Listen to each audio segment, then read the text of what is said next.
ରାତିରେ କେଉଁ ଖାଦ୍ୟ ଖାଇବା ଉଚିତ ନୁହେଁ? ଶାଗ, ରୁଟି, ଡାଲି, ଅଣ୍ଡା।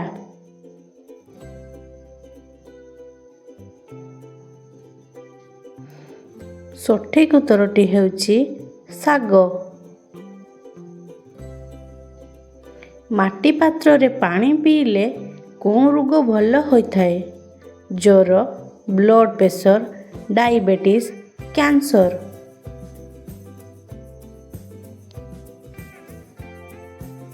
ସଠିକ୍ ଉତ୍ତରଟି ହେଉଛି ବ୍ଲଡ଼ ପ୍ରେସର। ଅତ୍ୟଧିକ ଧୂମପାନ କଲେ କେଉଁ ଅଙ୍ଗ ନଷ୍ଟ ହୋଇଥାଏ? ହାର୍ଟ, ଫୁସଫୁସ୍, ଲିଭର, କିଡନୀ। ସଠିକ୍ ଉତ୍ତରଟି ହେଉଛି ଲିଭର।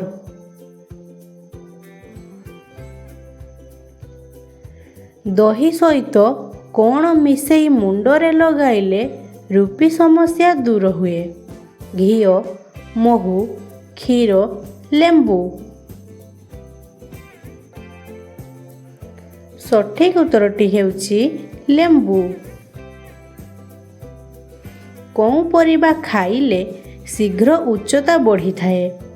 ଆଳୁ, ପାଳଙ୍ଗ ଶାଗ, ବିଟ୍, ଗାଜର।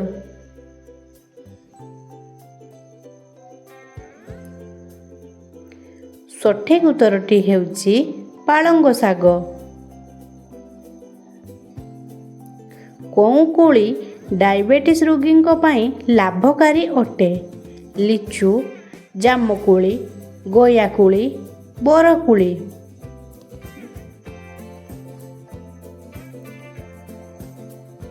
ସଠିକ୍ ଉତ୍ତରଟି ହେଉଛି ଜାମୁକୋଳି।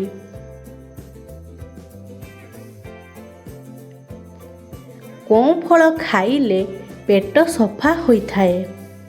ଅଙ୍ଗୁର, ଆମ୍ବ, ଅମୃତଭଣ୍ଡା, କଦଳୀ। ସଠିକ୍ ଉତ୍ତରଟି ହେଉଛି ଅମୃତଭଣ୍ଡା। ଉଲୁଅ ଖାଇଲେ କେଉଁ ରୋଗ ଭଲ ହୋଇଥାଏ? ପେଟ ବ୍ୟଥା, ଅର୍ଶ ଓ କୋଷ୍ଠକାଠିନ୍ୟ, ମୁଣ୍ଡ ବ୍ୟଥା, ହୃଦୟ ରୋଗ।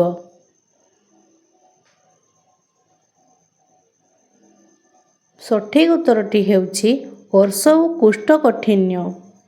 କେଉଁ ପରିବା ଖାଇଲେ କ୍ୟାନ୍ସର ରୋଗ ହୋଇନଥାଏ? ଫୁଲକୋବି, ଆଳୁ, ଟମାଟୋ, ବାଇଗଣ।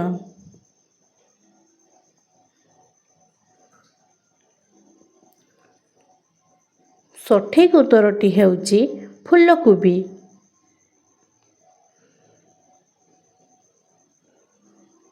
କେଉଁ ପରିବା ଖାଇଲେ ମସ୍ତିଷ୍କ ବୃଦ୍ଧି ହୋଇଥାଏ?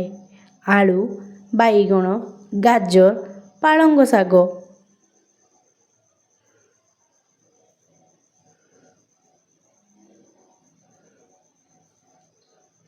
ସଠିକ୍ ଉତ୍ତରଟି ହେଉଛି ପାଳଙ୍ଗ ଶାଗ।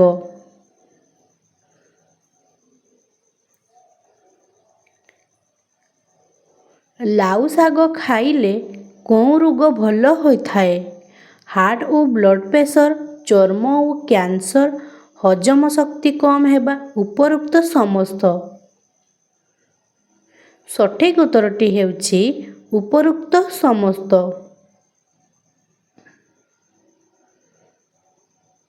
ମ୍ୟାଗି ଖାଇଲେ କେଉଁ ରୋଗ ହୋଇଥାଏ? କ୍ୟାନ୍ସର, ଯକ୍ଷ୍ମା, ଚର୍ମ, ଜ୍ୱର।